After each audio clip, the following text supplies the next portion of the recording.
চলুন আজ আমরা এমন একটা জায়গা থেকে ঘুরে আসি যেখানে প্রতি বছর 7 থেকে 8 মিলিয়ন লোক ভিজিটে যায়।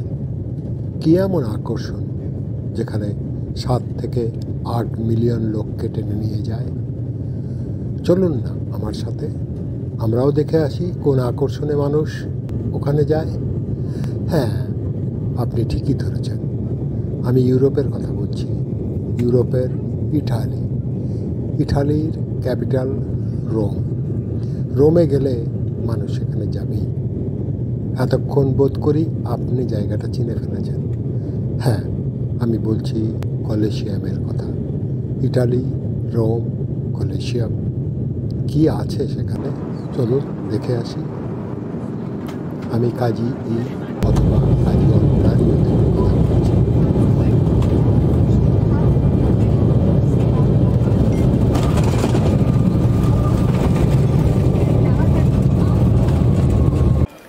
হ্যাঁ, ঠিক এইখানে 50,000 লোক চিৎকার করছে।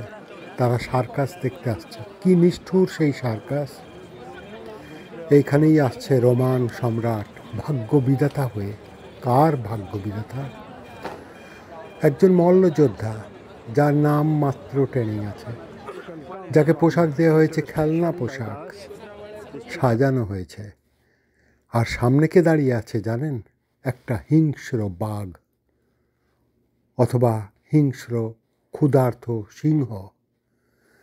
আজ খেলা হবে। এই থরথর করে কম্পমান, হয়তো কৃষকের ছেলে, হয়তো যে কোনো কারণেই হোক সম্রাটের চক্ষুশূল, আজ তার মৃত্যু হবে। এই সেই জায়গা। একবার কল্পনা করুন।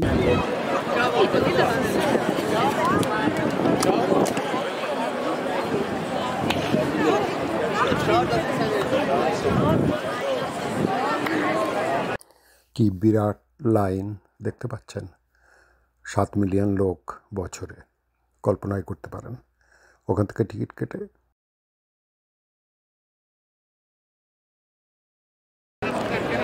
we have to buy ticket from. তারপর আমরা যাব কলেসিয়ামের এইখানে। এখানে কোনো এক দরজায়। Or you can come by metro, rail.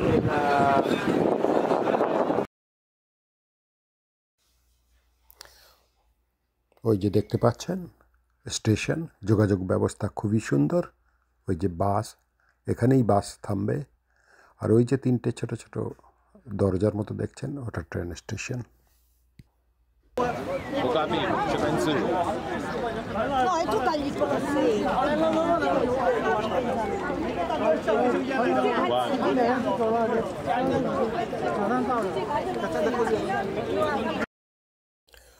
ঢোকার পথে আপনার ব্যাগ চেক করবে, তারপর ভিতরে যাবেন।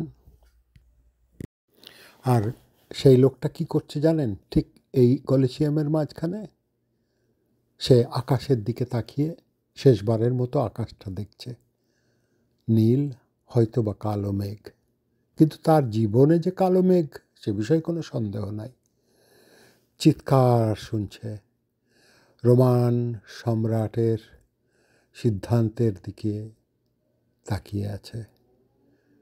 আর হয়তো ছোট বোনটার মুখটা মনে করছে, হয়তো তার প্রেমিকার মুখটা মনে করছে, হয়তো শেষবারের মতো মায়ের সেই উপদেশ মনে করছে। আজ তার শেষ দিন। সামনে ক্ষুধার্ত সিংহ, উপরে রাজা, চারিদিকে উৎসুক জনতা, সবাই তার মৃত্যুর অপেক্ষায়, শুধু সে ছাড়া।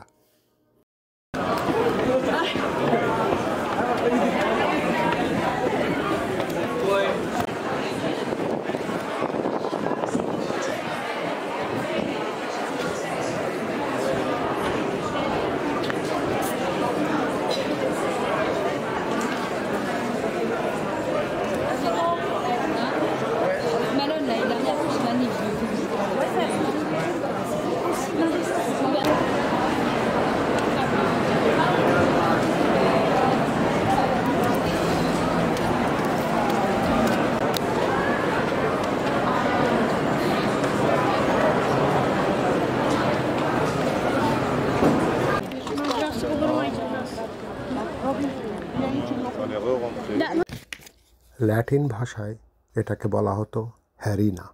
হ্যারিনা থেকেই এরিনা শব্দর উৎপত্তি। এই যে এখানে 50,000 লোকের সংকুলন, 50,000 লোকের মধ্যে এখানে রোমান এম্পায়ারও আছে, সিনেটররা আছে, সাধারণ দর্শক আছে, প্রত্যেকের ঢোকার দরজাও আলাদা। আর মাঝখানে স্টেজ, বালু, এবং এখানে দাঁড়িয়ে আছে হয় একজন ক্রিশ্চান, অথবা একজন প্রিজনার, অথবা একজন গ্ল্যাডিয়েটর, মল্লযোদ্ধা। মল্লযোদ্ধার অল্প ট্রেনিং আছে, কাপড় চোপড় দেখতে মনে হবে একেবারে বর্ম, কিন্তু আসলে এগুলো খেলনার পোশাকের মতো, এবং এদের অল্প স্বল্প ট্রেনিংও আসে, তবে বাঘের সাথে যুদ্ধ করার মতো নয়। No tuto je podľa mňa vchod, kadiaľ ten oblúk, najväčší. এই স্টেজটা হচ্ছে উডেনের উপরে বালু দেয়া। এখানে ট্র্যাপ ডোর আছে। কোথায় ট্র্যাপ ডোর বলা দুষ্কর। এই ট্র্যাপ ডোর দেখতে বোঝা যাবে না, হঠাৎ করে রাজার ইঙ্গিতে ট্র্যাপ ডোর খুলে যাবে এবং ওপাশে আছে ক্ষুধার্ত ভয়ঙ্কর সিংহ অথবা বাঘ, ঝাঁপিয়ে পড়বে এই গ্ল্যাডিয়েটরের উপর। গ্ল্যাডিয়েটর তখন নিজেকে রক্ষা করার জন্য হয়তো বা যুদ্ধ করবে কিছুক্ষণ, আর হিংস্র বাঘ, ক্ষুধার্ত সিংহ এরা ছিঁড়ে খুঁড়ে খাবে, আর 50,000 উৎসুক জনতা চিৎকার করে আনন্দ উল্লাস করবে। এই হচ্ছে রোমান নিষ্ঠুরতা।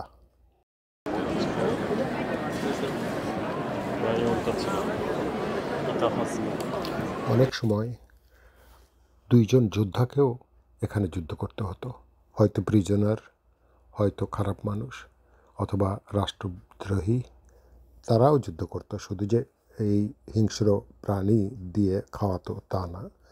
এবং এখানে রাজা বসে থাকতো শুধুমাত্র, এর কারণ কি জানেন?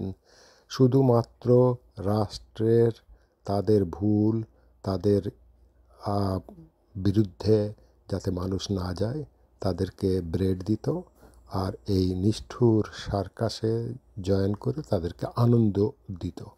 ওরা এই আনন্দ নিয়ে আর ব্রেড নিয়ে মত্ত থাকতো। রাষ্ট্রের বিরুদ্ধে তারা যাওয়ার মতো সময় করতে পারতো না, এমনই মনে হয়।